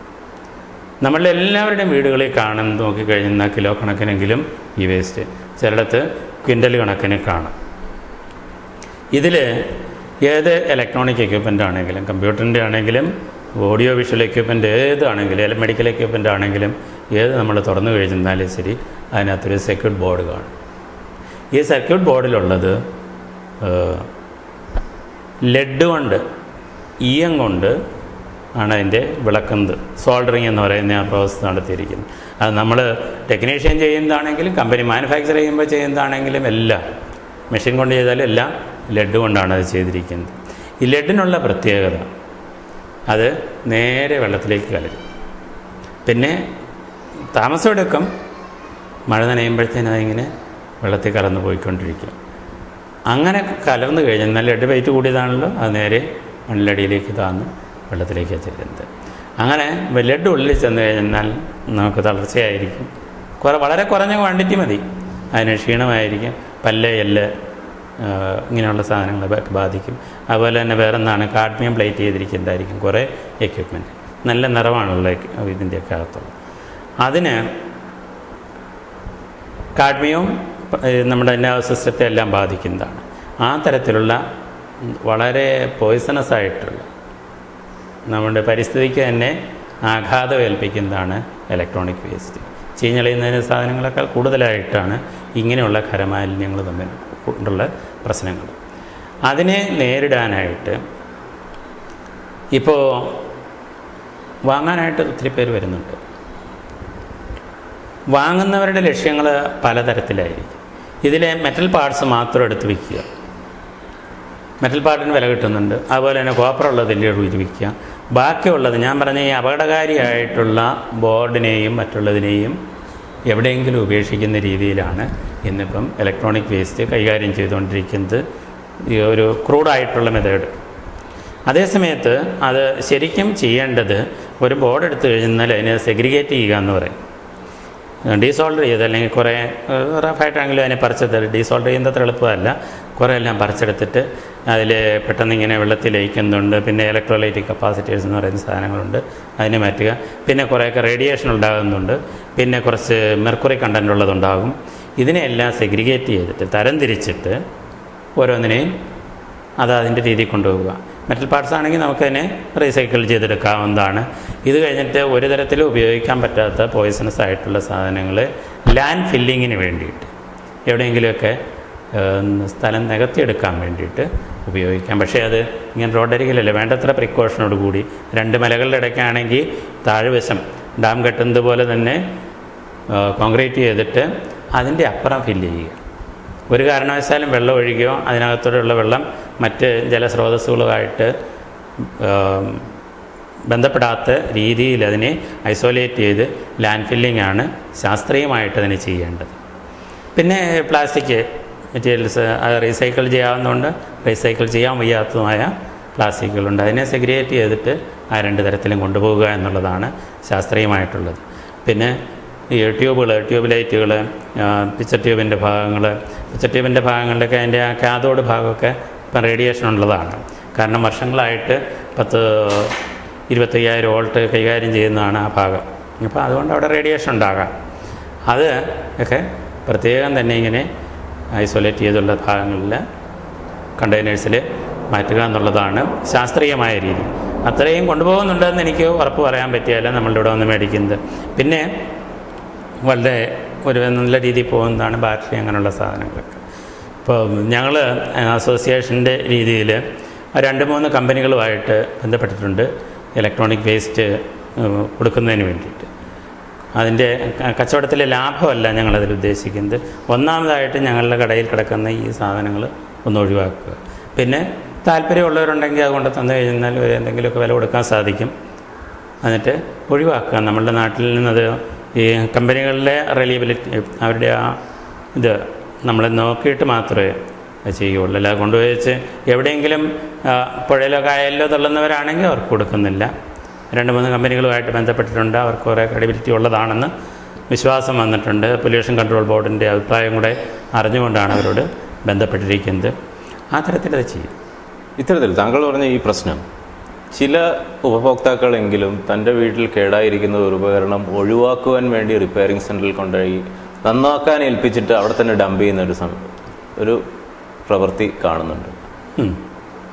അതുകൊണ്ട് തന്നെ എനിക്ക് തോന്നുന്നു ഇപ്പോൾ ഈ മേഖലയിൽ പ്രവർത്തിക്കുന്നവർ റിപ്പയറിങ്ങിന് സാധനം ഏറ്റെടുക്കാൻ മടി കാണിക്കുന്നുണ്ട്. എന്താണ് താങ്കളുടെ അഭിപ്രായം? എപ്പോഴും വരുന്നൊരു ഇതാണ്, എന്നാൽ ഞാനാദ്യം സൂചിപ്പിച്ചതുപോലെ തന്നെ കൊണ്ടുചെല്ലുക, നന്നാക്കാൻ പറ്റത്തില്ല എന്ന് പറഞ്ഞു കഴിഞ്ഞാൽ എന്നാൽ അവിടെ ഇരിക്കട്ടെ എന്ന് പറഞ്ഞു പോകുന്ന അങ്ങനെ ഒരു രീതി ഇപ്പം ഞങ്ങൾ അനുവദിക്കുകയാണ്. ഇത്രയും കാലത്തെ എക്സ്പീരിയൻസ് കൊണ്ട് അറിയാമല്ലോ, സ്പെയർ കിട്ടുന്നതും സ്പെയർ കിട്ടാത്തതുമായിട്ട് അല്ലെങ്കിൽ നന്നാക്കാൻ പറ്റാത്ത ഉപകരണങ്ങൾ അങ്ങനെയുള്ള കിട്ടിക്കഴിഞ്ഞാൽ ഉടനെ തന്നെ വന്നു കഴിഞ്ഞാൽ ഇത് നന്നാക്കാൻ പറ്റത്തില്ല, കൊണ്ടുപോയിക്കൊള്ളാൻ പറയും. ഇല്ല എന്ന് പറഞ്ഞു കഴിഞ്ഞാൽ എല്ലാം അങ്ങനെയാണെന്നൊക്കെ പറഞ്ഞു കഴിഞ്ഞാൽ ഞങ്ങൾക്ക് നന്നാക്കാൻ ഇവിടെ അറിയത്തില്ല. അറിവില്ലായ്മ പറയുന്നതിന് കുഴപ്പമില്ല, ഇതിവിടെ നന്നാക്കിയാല അല്ലെങ്കിൽ നന്നാക്കുന്ന പയ്യൻ ഫോറിനിൽ പോയി എന്നൊക്കെ പറഞ്ഞ് ഒഴിവാക്കി വെക്കുക. അതാണല്ലോ പിന്നെ യുക്തമായിട്ടുള്ള കാര്യം. അല്ലാതെ ഈ ഞങ്ങളുടെ കസ്റ്റമേഴ്സാണ് ശരി എന്ന് വെച്ച് അവരുടെ വീട്ടിൽ വയ്ക്കാൻ കഴിയില്ല, അതുകൊണ്ട് തന്ത്രപൂർവ്വം ഇവിടെ കൊണ്ടുവന്ന് ഏൽപ്പിക്കുന്നതാണെന്ന് മനസ്സിലാക്കി കഴിഞ്ഞാലോ അല്ലെങ്കിൽ ആ തരത്തിൽ തന്നെയല്ല. അങ്ങനെ സമയം കൊല്ലി വർക്ക് ഏറ്റെടുക്കാൻ ഞങ്ങൾക്ക് താല്പര്യമില്ല. താങ്കൾ പ്രവർത്തിക്കുന്ന മേഖലയിൽ പ്രവർത്തിക്കുന്നവർക്ക് വേണ്ടി അവരുടെ ഒരു ഐഡൻറ്റിറ്റി കാർഡ് കൊണ്ടുവരിക എന്നൊരു ലക്ഷ്യം അസോസിയേഷൻ പണ്ട് നടപ്പാക്കാൻ ശ്രമിച്ചിട്ടുണ്ട്. അത് എത്രത്തോളം വിജയകരമായി എന്ന് എനിക്കറിയില്ല. എത്രത്തോളം അത് വിജയിച്ചിട്ടുണ്ട്, പൂർണ്ണമായി നടപ്പാക്കാൻ കഴിഞ്ഞോ? ശരിയാണ്, താങ്കൾ പറഞ്ഞത് ശരിയാണ്. നേരത്തെ തന്നെ 99 ഞങ്ങളുടെ സംഘടന രജിസ്റ്റർ ചെയ്തപ്പോൾ കാലം മുതൽ ഐഡൻറ്റിറ്റി കാർഡ് കൊടുക്കുന്നുണ്ട് ഞങ്ങളുടെ മെമ്പേഴ്സ്. ഞങ്ങളുടെ മെമ്പേഴ്സായിട്ടുള്ളവരെല്ലാവരും മെമ്പേഴ്സിന് ചെറിയൊരു മാസവരി അങ്ങനെയുള്ള കാര്യങ്ങളെല്ലാം മേടിക്കുന്നുണ്ട്. അങ്ങനെയുള്ളവരെല്ലാവരും കാർഡ് എടുത്തിട്ടുണ്ട്. ഇത് ഞങ്ങളുടെ ഐഡൻറ്റിറ്റി കാർഡിൻ്റെ ഒരു രീതി ഇതാണ്. ഇതല്ലേ ഫോട്ടോ നമ്മുടെ സംഘടനയുടെ എംബ്ലവും മറ്റു കാര്യങ്ങളും എല്ലാം ഉണ്ട്. അതുപോലെ തന്നെ ഇങ്ങേ വശത്ത് കടയുടെ അഡ്രസ്സ്, വീട്ടഡ്രസ്സ് ഇതെല്ലാം കൊടുത്തിട്ടുണ്ട്. അപ്പോൾ ഇതും കൊണ്ടാണ് അവർ നടക്കുന്നതും നടക്കേണ്ടതും. പിന്നെ ഈ കസ്റ്റമേഴ്സിൻ്റെ അല്ലെങ്കിൽ ഉപഭോക്താക്കളുടെ പൊതുജനത്തിൻ്റെ എന്ന് പൂർണ്ണമായിട്ടും പറയാം, ഏതൊരു ജോലിക്ക് വരുന്ന ആളോടും നമുക്കത് ചോദിക്കാനുള്ള അവകാശമുണ്ട്. എവിടെയാണ് നിങ്ങളുടെ ഐഡൻറ്റിറ്റി കാർഡ്? ശരി, കടയിൽ നിന്ന് പറഞ്ഞു വിട്ടതാണ്, കമ്പനിയിൽ നിന്ന് വന്ന ടെക്നീഷ്യനാണെന്നോ അല്ലെങ്കിൽ കമ്പനിയുടെ ടെക്നീഷ്യനാണെന്നോ എല്ലാം പറഞ്ഞുകൊണ്ട് വരാം. വന്നു കഴിഞ്ഞാൽ സൗമ്യമായിട്ട് തന്നെ ചോദിക്കാം, എന്താണ് എൻ്റെ കാർഡോ അങ്ങനെ വല്ലതും ഉണ്ടോ എന്ന് ചോദിക്കാവുന്നതാണ്. അങ്ങനെ ചോദിച്ചു കഴിഞ്ഞാൽ തീർച്ചയായിട്ടും ഞങ്ങളുടെ അസോസിയേഷൻ മെമ്പേഴ്സ് എല്ലാം ആ കാർഡെടുത്ത് കാണിക്കും. എപ്പോഴും അവരുടെ കയ്യിൽ അത് ഉണ്ടായിരിക്കും, ഉണ്ട്. പിന്നെ ഇത് ഇലക്ട്രോണിക്സ് ടെക്നീഷ്യനെ സംബന്ധിച്ച് തന്നെയല്ല, ആരാണെങ്കിലും ശരി ഏത് ഔദ്യോഗിക പരിവേഷത്തിൽ വന്നാലും നമുക്ക് കാർഡ് ചോദിക്കാനായിട്ട് അവകാശമുണ്ട്. നമ്മുടെ വീടുകളിൽ ഗ്യാസിൻ്റെ ആണെന്ന് പറയുന്നുണ്ട്, അല്ലെങ്കിൽ മറ്റെന്തെങ്കിലും കച്ചവടത്തിനായിട്ട് വെറുതെ ഇൻഷുറൻസിൽ ചേർക്കാനാണെന്ന് പറഞ്ഞു എല്ലാം വരാറുണ്ട് ആളുകൾ. അവരോടെല്ലാം നമുക്ക് ചോദിക്കേണ്ടതാണ്, ചോദിക്കാൻ നമുക്ക് കടമയും ഉള്ളതാണ് നമ്മളുടെ സുരക്ഷിതത്തിന് വേണ്ടിയിട്ട്. ഞങ്ങൾ ഐഡൻറ്റി കാർഡ് കൊടുക്കാൻ, അത് നിർബന്ധമാക്കാനും അതുപോലെ തന്നെ ജനമൈത്രി പോലീസുമായിട്ടൊക്കെ ബന്ധപ്പെട്ടുകൊണ്ട് അതിൻ്റെ പ്രവർത്തനങ്ങൾ മുന്നോട്ട് കൊണ്ടുപോകാനും കാരണം ടെക്നീഷ്യൻ എന്നുള്ള വ്യാജേന കയറിയിട്ട് കൊല്ലം സൈഡിൽ പല പ്രശ്നങ്ങളും ഉണ്ടായി, വടക്കോട്ടും ഉണ്ടായി. നമ്മുടെ ജില്ലയിൽ അങ്ങനെയൊന്നും ഉണ്ടായിട്ടില്ല. അങ്ങനെയൊക്കെ ഉള്ള പ്രശ്നങ്ങളുണ്ടായി. പിന്നെ വേറൊന്നാണ്, രാത്രിയിലും അല്ലെങ്കിൽ അസമയത്തും എല്ലാം പല ഉപകരണങ്ങളുമായിട്ട് പല വിധ്വംസക പ്രവർത്തനത്തിന് എന്ന് തന്നെ പറയാം. അങ്ങനെ നടക്കുന്നവരും ചോദിച്ചു കഴിഞ്ഞാൽ പറയും ഞാൻ അവിടെ ഇന്ന പണിക്ക് പോയതാണ്. വേറെ പണിക്കൊക്കെ ആണെങ്കിൽ വലിയ കൂടുതൽ ആയുധങ്ങൾ വേണമല്ലോ, അപ്പോൾ അതെന്ത് ചെയ്യുന്നു ചോദിക്കും. ഇതാണെങ്കിൽ ടെക്നീഷ്യനാണ്, ഞാൻ ഇന്നടുത്ത് പോയതാണെന്ന് പറഞ്ഞുകൊണ്ട് എന്തെങ്കിലുമൊക്കെ കുറച്ച് കാണിച്ചു കൊടുത്തു കഴിയുമ്പോഴത്തേക്ക് പോലീസാണെങ്കിലും ശരി, പട്രോളിംഗ് നടത്തുന്നവരാണെങ്കിലും അവർ റിലീസ് ചെയ്യും. എന്നാൽ അത് ഇങ്ങനെ മറ്റ് സാമൂഹ്യ വിരുദ്ധരായിട്ടുള്ള ആളുകളും ഈ തരത്തിൽ നടക്കുന്നുണ്ടെന്ന് അറിഞ്ഞുകൊണ്ട് നമ്മുടെ പല സ്ഥലങ്ങളിൽ നിന്നും അങ്ങനെയൊക്കെ ഞങ്ങൾക്ക് റിപ്പോർട്ട് കിട്ടിക്കഴിഞ്ഞപ്പോഴത്തേക്കാണ് കർശനമായിട്ടും 2-3 വർഷം മുമ്പ് നമ്മുടെ അന്നത്തെ ഇവിടുത്തെ DYSP DSP എല്ലാം ആയിട്ട് നമ്മുടെ DIG IG B സന്ധ്യ ഇവരുടെയൊക്കെ നിർദ്ദേശപ്രകാരം ജനമൈത്രി പോലീസുമായിട്ട് ബന്ധപ്പെടുത്തിക്കൊണ്ട് ഐഡൻറ്റി കാർഡ് എല്ലാവർക്കും നിർബന്ധമായിട്ട് എപ്പോഴും കൊണ്ടു നടക്കണമെന്നും പറഞ്ഞുകൊണ്ട് നിഷ്കർഷിച്ചിട്ടുണ്ട്. എപ്പോഴും ഇങ്ങനെ ഞാൻ വെച്ചിരിക്കുന്ന പോലെ പേഴ്സിലെ പോക്കറ്റിൽ എവിടെയെങ്കിലും ഈ ഐഡൻറ്റി കാർഡ് ഉണ്ടായിരിക്കും. ഞങ്ങളുടെ മെമ്പേഴ്സിന് ഇത് വെറുതെ കൊടുക്കുന്നതല്ല, അവരെക്കുറിച്ച് വ്യക്തമായിട്ട് അറിയാമെങ്കിൽ അവരുടെ രീതികളും കാര്യങ്ങളൊക്കെ ഒരാൾ റെക്കമെൻഡ് ചെയ്തെങ്കിൽ, നമ്മുടെ മെമ്പറായിട്ടുള്ള ഒരാൾ റെക്കമെൻഡ് ചെയ്താലാണല്ല. പുതുതായിട്ടൊരാൾ വന്നിട്ട് എനിക്ക് ഐഡൻറ്റി കാർഡ് വേണമെന്ന് പറഞ്ഞാൽ ഞങ്ങൾ കൊടുക്കാറില്ല.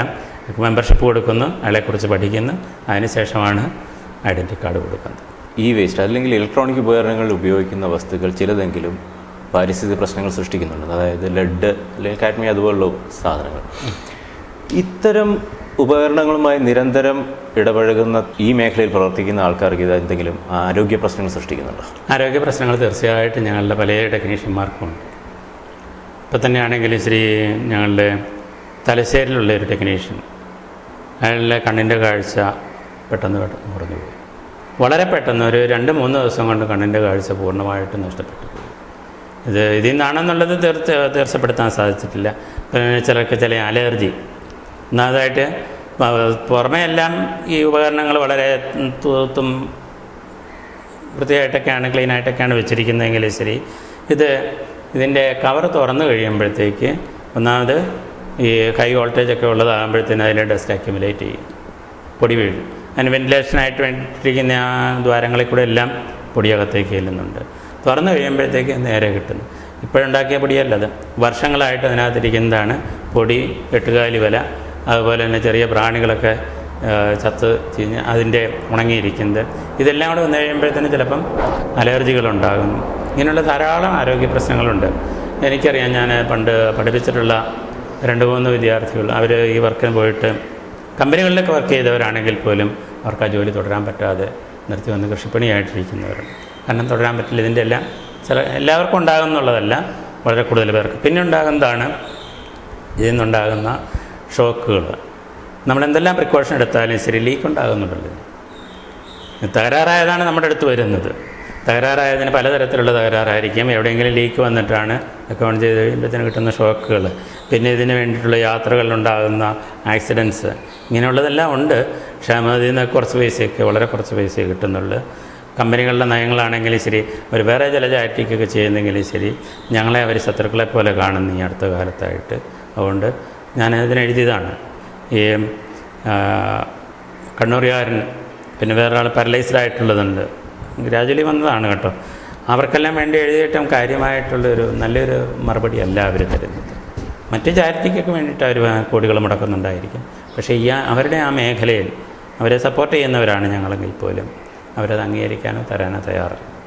ഇലക്ട്രോണിക് വേസ്റ്റ് പോലെ തന്നെ ഒരു വലിയ പ്രശ്നമാണ്, പാരിസ്ഥിതിക പ്രശ്നം സൃഷ്ടിക്കുന്ന ഒരു സംഭവമാണ് ഇപ്പോൾ കോമ്പാക്ട് ഡിസ്ക്. ഇത് അധികമാരും ശ്രദ്ധിക്കപ്പെട്ടിട്ടില്ല എന്ന് എനിക്ക് തോന്നുന്നു. എന്താണ് താങ്കളുടെ അഭിപ്രായം? CD താങ്കൾ പറഞ്ഞതുപോലെ തന്നെ ഒരു പാരിസ്ഥിതിക പ്രശ്നം തീർച്ചയായിട്ടും ഉണ്ടാക്കും. ആവശ്യത്തിലേറെ നമ്മളത് കൈകാര്യം ചെയ്യുന്നുണ്ട്, ആവശ്യത്തിലേറെ ഉപയോഗിക്കുന്നു. ഒരു ഫോട്ടോ എടുത്താൽ പോലും അതിനുടനെ തന്നെ ഒരു CD തരികയാണ്. അതിൽ 10-500 ഫോട്ടോ എടുക്കാവുന്നതാണ് ആ CD. പക്ഷേ ആ ഒരെണ്ണം കൊണ്ട് നമ്മളത് മേടിച്ചുകൊണ്ട് വരുന്നു. എന്നാൽ നമ്മൾ അടുത്ത ഫോട്ടോ എടുക്കുമ്പോഴത്തേന് ഇത് കൊണ്ടെന്ന് വെച്ച് അതിൻ്റെ ബാക്കി ഇതും കൂടെ കോപ്പി ചെയ്ത് തന്നേക്കാൻ പറഞ്ഞു കഴിഞ്ഞാൽ അവർക്കത് ബുദ്ധിമുട്ടാണ്. കാരണം ഇത് വീണ്ടും കറപ്ഷനായിട്ടുണ്ടാകും, അതുവഴി വൈറസ് വരാം, അങ്ങോട്ടൊന്നും ഇടാനായിട്ട് അവർക്ക് ധൈര്യമില്ല. അങ്ങനെ ഒരു പ്രശ്നം കാരണം അവർ ചെയ്യുന്നു.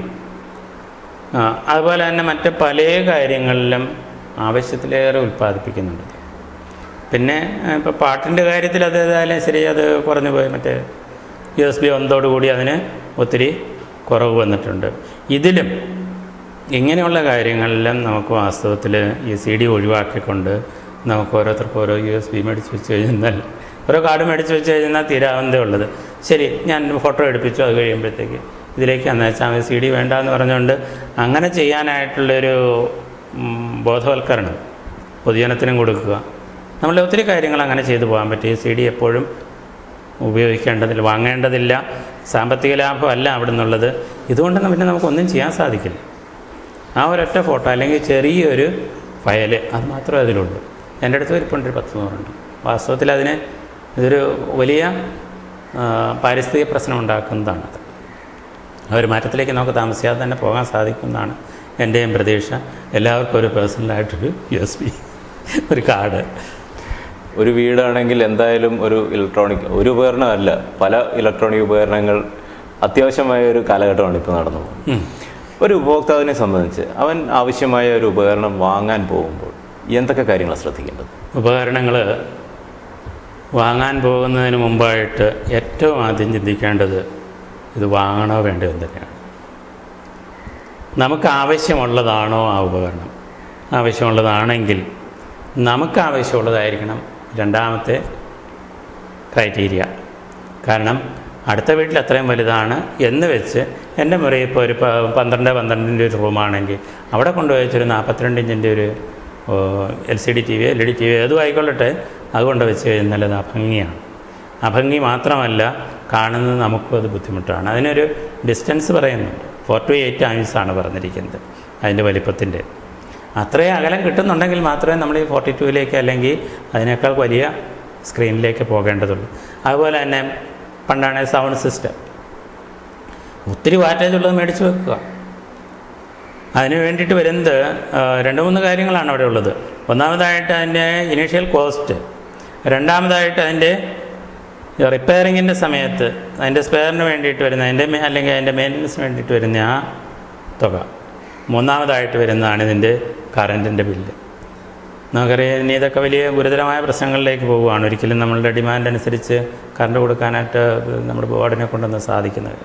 അപ്പോൾ ഇങ്ങനെ എല്ലാ തരത്തിലും നമ്മളതൊരു ആർഭാടത്തിലേക്ക് പോവുകയാണ്.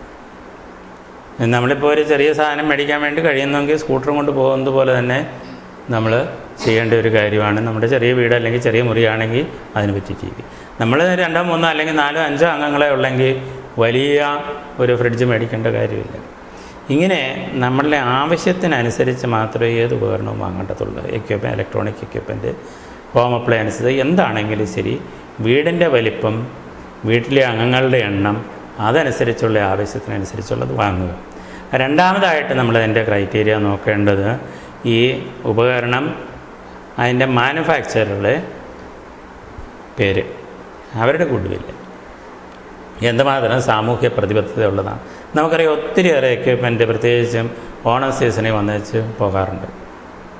വലിയതും ചെറുതുമായിട്ടുള്ള ഒത്തിരി കമ്പനികൾ വന്നേച്ച് അത് ഞങ്ങൾ എവിടെ പോയെന്ന് ചോദിച്ചാൽ ഓൺലൈനായിട്ട് തുടങ്ങി ഓൺലൈനായിട്ട് തന്നെ അതിനെ പൂട്ടിവിട്ടു. ആ രീതിയിലുള്ളതുണ്ട്. അതല്ല, നല്ല കമ്പനികളായിരിക്കണം. പിന്നെ ഒന്നാണ് നമ്മൾ നോക്കേണ്ടത് അതിൻ്റെ സ്പെയർ പാർട്സിൻ്റെ അവൈലബിലിറ്റി എത്രമാത്രം.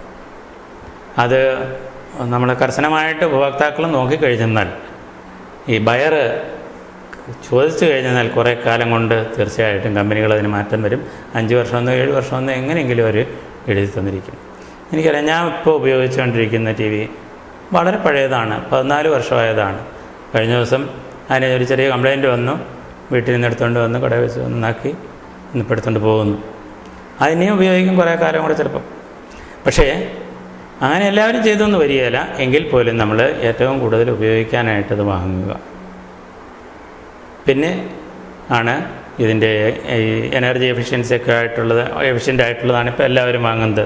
ഇപ്പോൾ സ്റ്റാർ ലേബലിംഗ് എല്ലാത്തിനും കൊടുത്തിട്ടുണ്ട്, എല്ലാ ഹോം അപ്ലയൻസിനും കൊടുത്തിട്ടുണ്ട്. കഴിയുമെങ്കിൽ 5 സ്റ്റാർ തന്നെ മേടിച്ചേക്കുക. വലിയ വില വ്യത്യാസം വരുന്നില്ല. 5 സ്റ്റാർ എക്യുപ്മെൻറ്റ് വാങ്ങുക. ഏറ്റവും നല്ല സർവീസ് കിട്ടുന്നതാണെന്നുള്ളത് ഉറപ്പ് വരുത്തുക. പിന്നെ മറ്റ് ഞങ്ങളുടെ അസോസിയേഷൻ്റെ ഒരു നന്മയും കരുതിയല്ല, നിങ്ങളുടെ നന്മയെ കരുതി, പൊതുജനത്തിൻ്റെ നന്മയെ കരുതി പറയുകയാണ്. നമുക്ക് ഏതായാലും ശരി ഒരു ടെക്നീഷ്യനുമായിട്ട് പരിചയം കാണും, നമ്മളുടെ ഈ എക്യുപ്മെൻ്റൊക്കെ നന്നാക്കാൻ വേണ്ടിയിട്ടുള്ള ഒരാളുമായിട്ട് അല്ലെങ്കിൽ ഒന്നിലേറെ ആളുകളുമായിട്ട് നമുക്ക് പരിചയമുണ്ട്. അവരോട് ചോദിക്കുക ഏതാണ് നല്ലതെന്നൊന്ന് ചോദിക്കുന്നത് ഏറ്റവും നല്ല കാര്യമാണ്. നമുക്ക് നെറ്റിലൊക്കെ സെർച്ച് ചെയ്ത് കഴിഞ്ഞാൽ കൃത്യമായിട്ട് വിവരങ്ങൾ കിട്ടുന്നുണ്ട്, വില കിട്ടുന്നുണ്ടെങ്കിൽ പോലും നമ്മൾ ഇതിൻ്റെ ഈ ഡ്രോബാക്സ് ഒന്നും ഒരു നെറ്റിലും തരികയില്ല. കുറച്ചൊക്കെ അവർ പറയുന്നുണ്ടെങ്കിലും കൃത്യമായിട്ട് ഓരോ എക്യുപ്മെൻ്റെയും ഗുണദോഷങ്ങൾ അറിയാവുന്നത് ടെക്നീഷ്യൻ തന്നെയായിരിക്കും. ആ ടെക്നീഷ്യനോട് ഇന്ന് ചോദിച്ചു കഴിഞ്ഞാൽ അവർ കൃത്യമായിട്ടൊരു അഡ്വൈസ് തരും. ആ അഡ്വൈസ് സ്വീകരിച്ചിട്ട് മേടിക്കുന്നതാണ് നിങ്ങൾക്ക് ഗുണകരം, അതുപോലെ തന്നെ ഞങ്ങൾക്കും നല്ലത്. കാരണം നിങ്ങൾ ഏതെങ്കിലും ഒരെണ്ണം മേടിച്ചുകൊണ്ടെന്ന് വെച്ച് അത് നന്നാക്കാൻ കൊണ്ടുവന്ന് കഴിയുമ്പോഴത്തേക്ക് ഇത് റിപ്പയറബിൾ അല്ല എന്ന് പറയുമ്പോഴത്തേക്ക് വെറുതെ അങ്ങനെ ഒരു എന്നത്തിനാണ് നമ്മളൊരു നോ പറയേണ്ട ഒരവസരം ഞങ്ങൾക്ക് ഒഴിവായി കിട്ടും. അതുകൊണ്ട് ഏറ്റവും നല്ലത് അങ്ങനെ ഒരു അഡ്വൈസ് സ്വീകരിച്ചിട്ട് ആ രംഗത്തുള്ളവരുടെ വിദഗ്ധന്മാരുടെ അഡ്വൈസ് സ്വീകരിക്കുക. ഏത് കാര്യത്തിലാണെങ്കിലും നമ്മളത് ചെയ്യേണ്ടത്.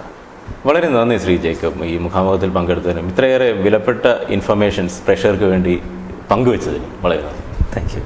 ഞങ്ങൾക്കും വളരെ സന്തോഷം. അസോസിയേഷൻ്റെ പേരിൽ ചാനലിന് പ്രത്യേകം